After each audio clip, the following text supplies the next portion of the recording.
Eu tive uma namorada que via errado. O que ela via não era uma garça na beira do rio. O que ela via era um rio na beira de uma garça. Ela despraticava as normas. Bom, pessoal, esse é um trecho de um texto do Manuel de Barros, chamado Um Olhar. E esse nosso encontro aqui, a gente vai falar um pouco sobre criatividade, infância e um pouquinho de filosofia também.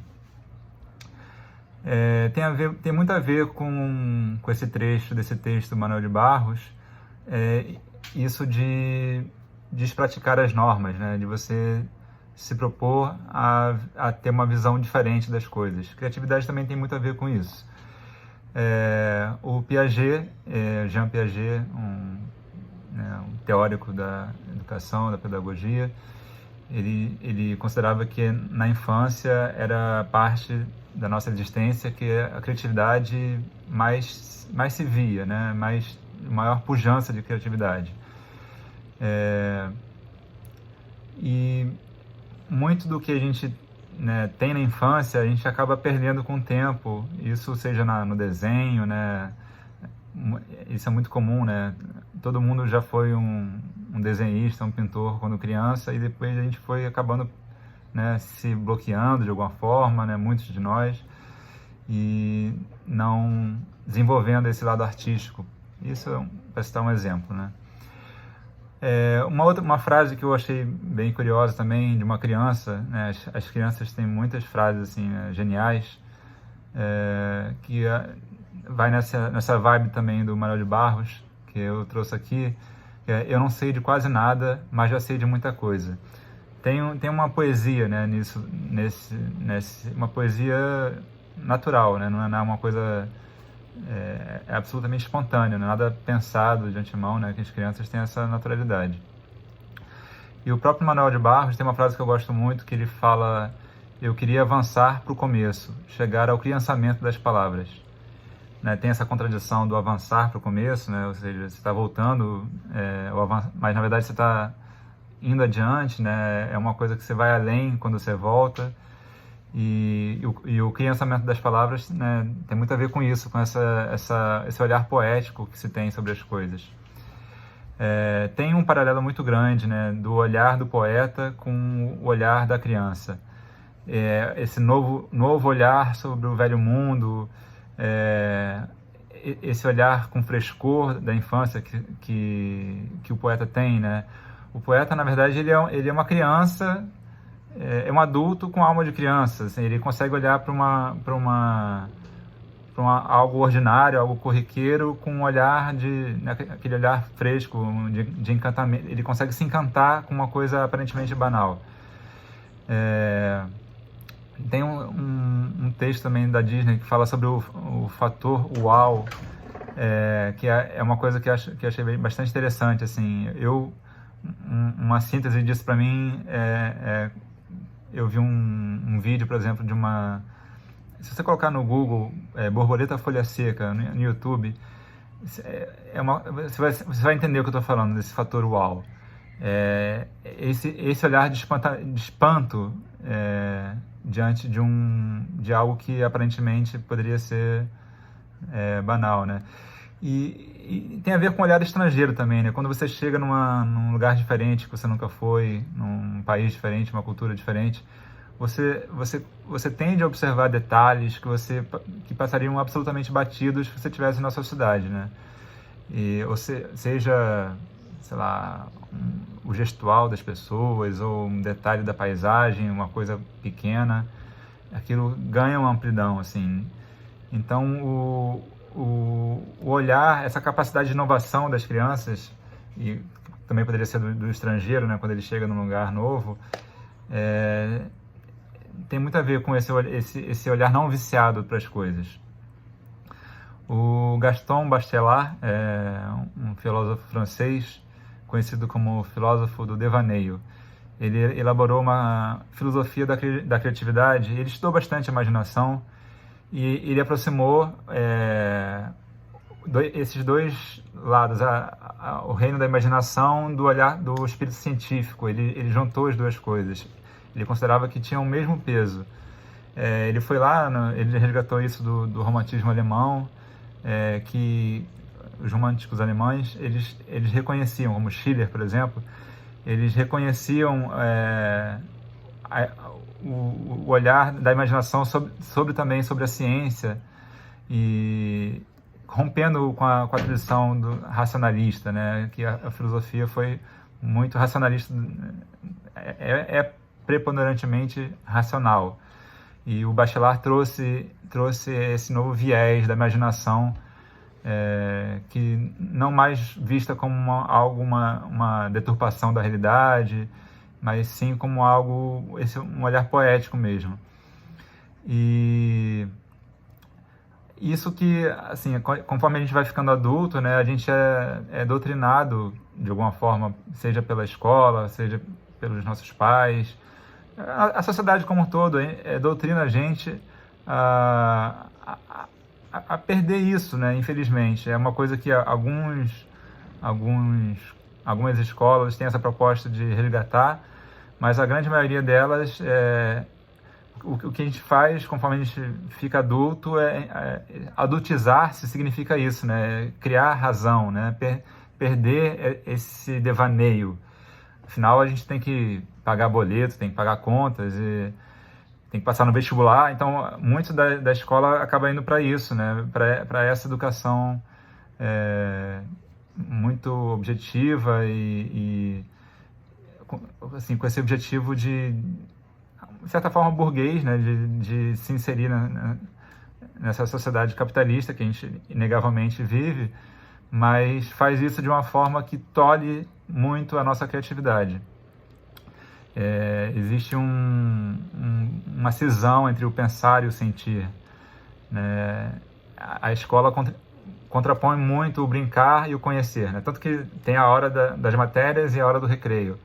Está muito separado o que é brincar, o lúdico, do que é conhecimento, do que é, né, absorção desse conhecimento. O Goethe, por exemplo, filósofo alemão, um grande pensador, né, ele dizia que o fazer da arte não tem o objetivo de criar necessariamente de criar algo utilitário. Ele defendia a arte pela arte, né?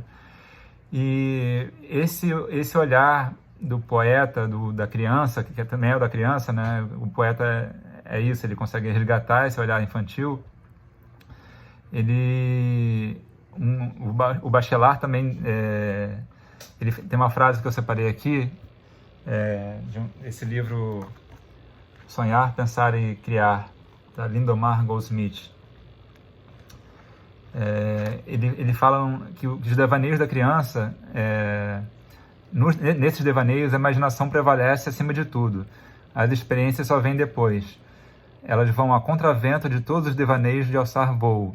A criança enxerga grande, enxerga belo.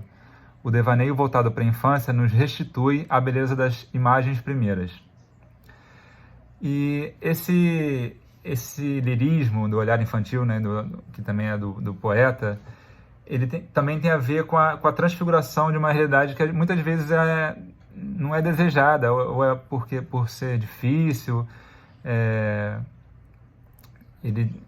A Lindomar também, nesse livro, ela fala que num dado momento ela cita uma escritora francesa, Jeanne Berny, fala sobre o papel liberador desempenhado pela imaginação mito-poética, no qual vê um oásis protetor gerado pelo homem face ao desconhecido, que o amedronta e as exigências de adaptar-se e restringir-se para sobreviver.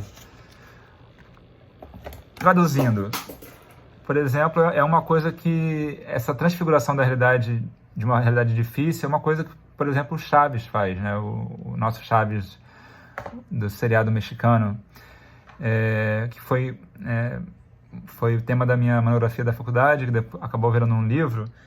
E eu retomo isso, eu falo sobre isso nesse livro Chaves de um Sucesso, que foi fruto da minha monografia. E eu falo aqui, assim, como que o Chaves, né, ele, apesar de sentir fome, apesar de ser órfão, não ter quem cuide dele, ainda assim ele consegue sublimar isso, essas dificuldades todas. Ele não tem nem o que comer, ele sempre está com fome, sempre querendo um sanduíche de presunto. E ele sublima isso como? com a imaginação. Com a imaginação, uma caixa de sapato se transforma facilmente em um lindo caminhão.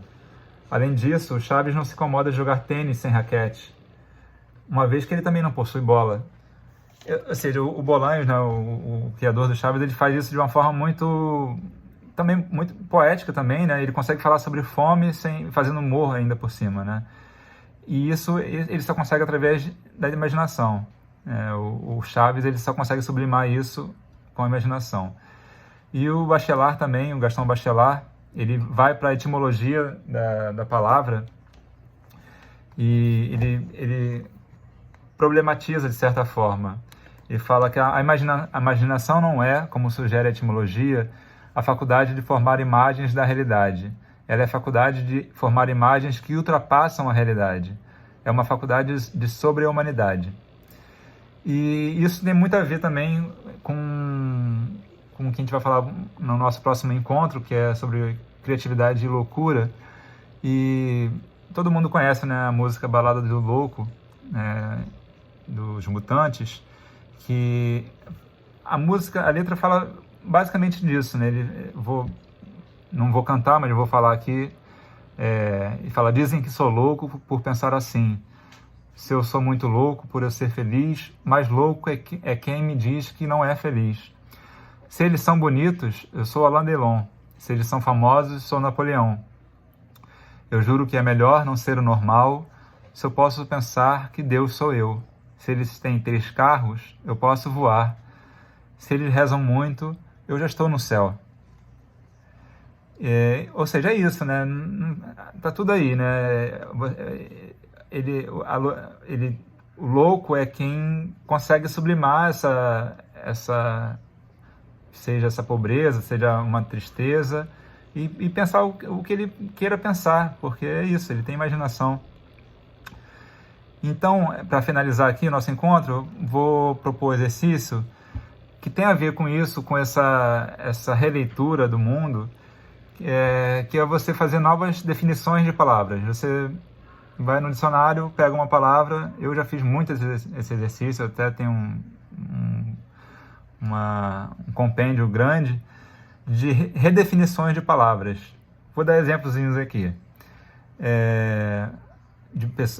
Frases de definições de pessoas consagradas, assim. Tem uma frase da Fran Lebowitz: vida. Vida é o que acontece enquanto não conseguimos dormir. Mas também você pode ir para um lado mais de humor também. Por exemplo, aqui, um limão é uma laranja de mau humor. O despertador é o telefone do patrão passando-nos a primeira descompostura do dia. Ou ir para um lado mais poético, que é esse da infância, né? Desse olhar poético também. Tem uma frase do Henri Frédéric Amiel que fala que sonho é o domingo do pensamento. Ou do nosso Mário Quintana: mentira é uma verdade que se esquece de acontecer. É isso, então façam suas definições.